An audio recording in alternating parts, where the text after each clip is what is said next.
चक्रवर्ती सम्राट राजा दशरथ बेटे के लिए नहीं बल्कि भगवान के लिए रोए। एक बार भूपति मन माही और भई गलानी मोरे सुतनाई। गुरु ग्रह तुरंत चले गए। कहा? बोले गुरुजी की यहाँ गए।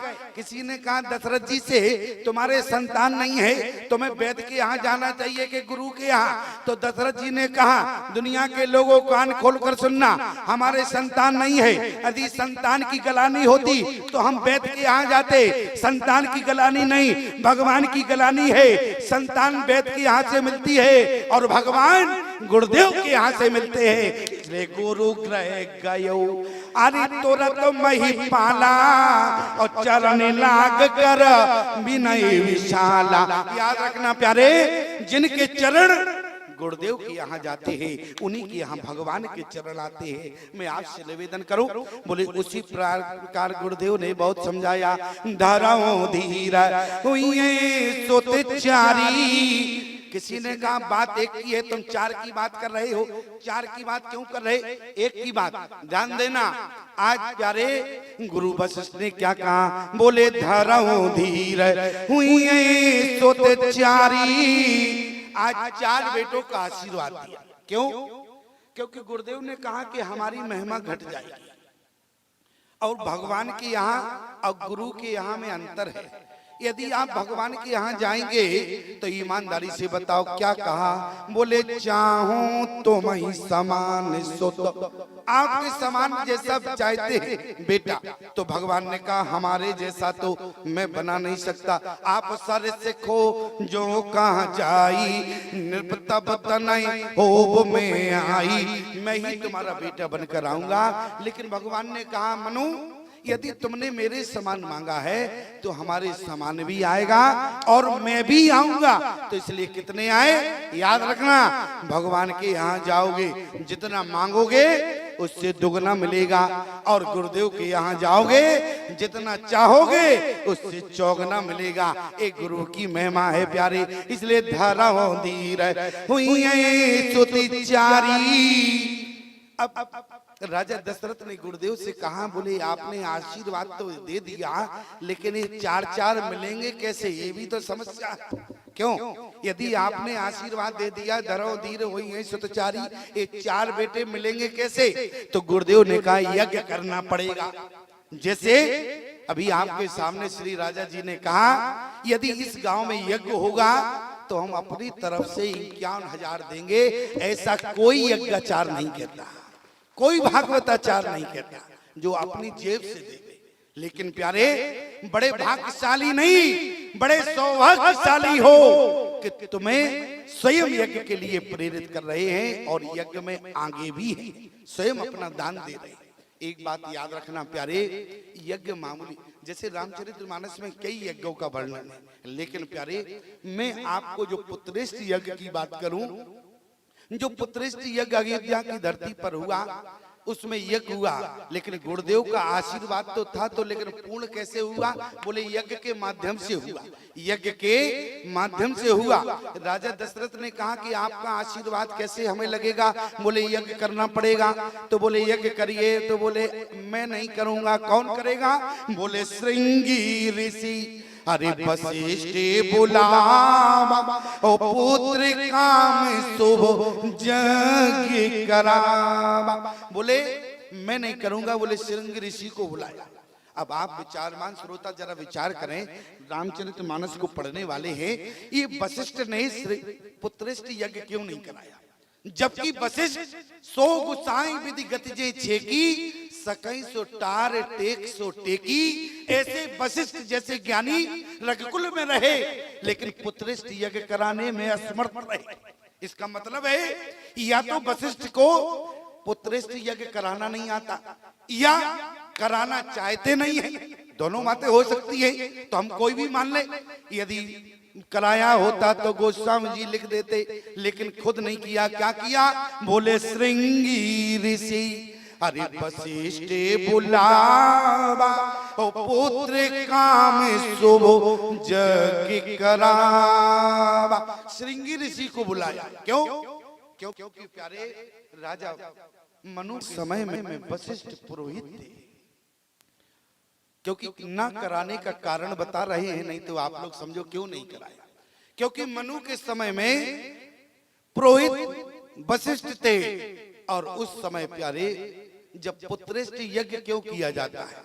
संतान की प्राप्ति के लिए। भले ही आपके जीवन में संतान हो, तब भी आप पुत्रेष्ट यज्ञ करा सकते हैं। पुत्रेष्ट यज्ञ की फलश्रुति क्या है कि विशेष संतान की प्राप्ति के लिए पुत्रेष्ट यज्ञ होता है, विशेष संतान की प्राप्ति के लिए। तो राजा मनु चाहते थे विशेष संतान की प्राप्ति, तो पुत्रेष्ट यज्ञ जो है वशिष्ठ ने कराया। लेकिन अंतर क्या हो गया? राजा चाहते थे राजकुमार होवे, बेटा हो, और रानी चाहती थी बेटी हो। संकल्प बदल गया, क्योंकि पुत्रेष्ट यज्ञ में पति पत्नी का संकल्प एक होना चाहिए, लेकिन राजा रानी का संकल्प बदल गया, तो वहां बेटी का जन्म हुआ। तब से वशिष्ठ ने सौगंध खाई कि मैं अयोध्या की धरती पर पुत्रेष्ट यज्ञ नहीं कराऊंगा। इसलिए श्रृंगी से हरि वशिष्ठ बुलावा, ओ पुत्रिका में शुभ यज्ञ करावा। बोले यज्ञ हुआ, यज्ञ से अग्निदेव खीर का कटोरा लेकर प्रकट हुए। अग्निदेव ने खीर का कटोरा वशिष्ठ को दिया। बोले जो वशिष्ठ कछु हृदय विचारा, सकल काज वासित तुम्हारा। जाओ जाके अपने राजा को दे देना, और राजा रानियों को बांट देगा। बोले सारी रानियां गर्भवती होगी, बेटा होगा, क्योंकि पुत्रेष्ट यज्ञ की फलश्रुति है बेटा ही होता है, बेटी नहीं होती है। और आज जिस समय प्यारे दोनों राजा रानी का संकल्प एक है, प्रमाण क्या है? बोले चाहूं तुम्हें समान सुत, आपके समान बेटा चाहते हैं। और जब शत्रुपा जी से पूछा गया आप क्या चाहती हैं, तो बोले जो बरनाथ अरे चतुर निर्पमागा, उसको कृपाल मोहे अत प्रिय लागा। इसलिए राजा रानी का संकल्प एक हुआ, पुत्रेष्ट यज्ञ हुआ, और चारों रानियों के प्यारे गर्भ धारण हुए। चारों राजकुमारों ने, भगवान ने ही स्वयं जन्म लिया। मैं आपसे निवेदन करूं, जिस समय राजा दशरथ खीर का कटोरा लिया और अपने राजमहल में ले गए, बोले तवई राय प्रिय नारे बुलाई, और कौशल्यादि तहां चली आई। सारी रानियां, तीनों रानियां खड़ी हैं, और खीर का भाग राजा दशरथ दे रहे थे। किसको?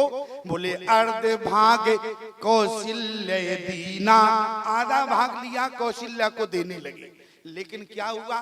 बोले अब राजा दशरथ कौशल्या को जो भाग दे रहे थे, तो हाथ को रोक लिया, और जैसे ही हाथ को रोक लिया, तो रानियों ने एक दूसरे के चेहरे देखे। क्या बात है, अभी तो खीर का भाग दे रहे थे, अब खीर का भाग नहीं दे रहे। तो उसी समय क्या बात हुआ कि राजा दशरथ ने प्यारे कि खीर का भाग देते देते हाथ को रोक लिया। कारण क्या है? क्योंकि प्यारे जब पुत्रेष्ट यज्ञ था, तो राजा दशरथ ने अपने सारे रिश्तेदारों को वहां बुलाया, सारे मित्रों को बुलाया। उसमें गीधराज जटायु भी उस पुत्रेष्ट यज्ञ में राजा दशरथ के यहाँ आई थी। क्यों? क्योंकि राजा दशरथ के मित्र हैं गीधराज जटायु। अच्छा, गीधराज जटायु मित्र कब बने राजा दशरथ के?